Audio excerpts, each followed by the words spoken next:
Happy New Year! Happy 2025! Good morning! Akong handa, pansit nga na ay sapayan, pasayan, shrimp, unsa yung tawag din ha.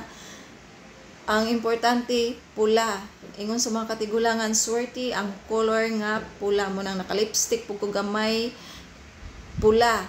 Naka-t-shirt po og pula. Haskang swerte ha, puro pula.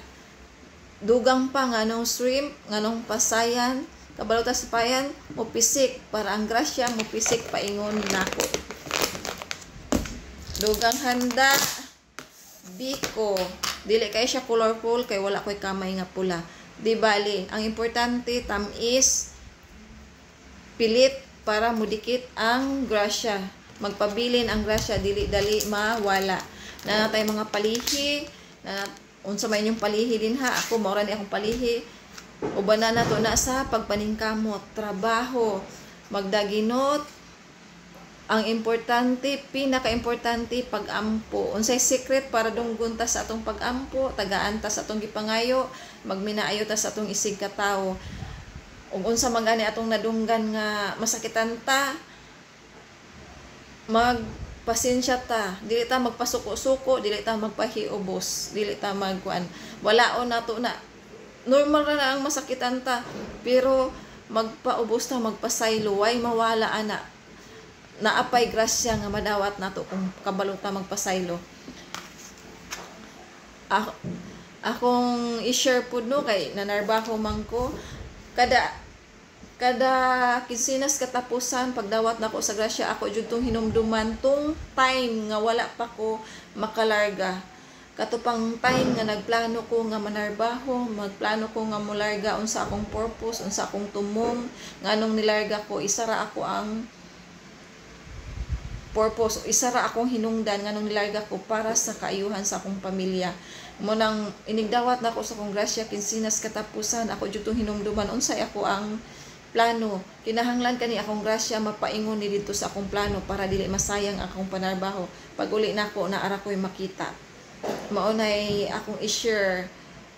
Dili ta magpawala-wala sa passing. Kung makadawat na ta sa grasya na napuntay laing plano, mawalaan ta ana. Kinahanglan unsa to atong plano sa wala pa ta molarga mao to ang sundon para dili masayang ang ato ang pagpanarbaho na atay makita inig pauli. Dugang pa nganong naningkamot ko, nganong nagtrabaho ko, wala na ilaing hinungdan ana. Wala na kay kung naatay dili maayo nga plano sa atong pagpanarbaho, dili gid ta maghimpos, wala jud tayo moy grasya. Naadyoy kuan ana na ay way nga mawala ang grasya kay naa may dili maayo nga plano. Kinahanglan isa ra gyud ang plano, kaayuhan sa pamilya. Kung unsa man gani ang ato ang mga plano, mga ambition sa 2024 nga wala pa nato mahuman, wala pa nato makabot, basta maningkamot lang ta, magtrabaho ta, magampo, magpasensya. Kinahanglan gaan ang ato ang kalooban kada adlaw na aragyod ang grasya magpabilin na ay grasya nga moduol.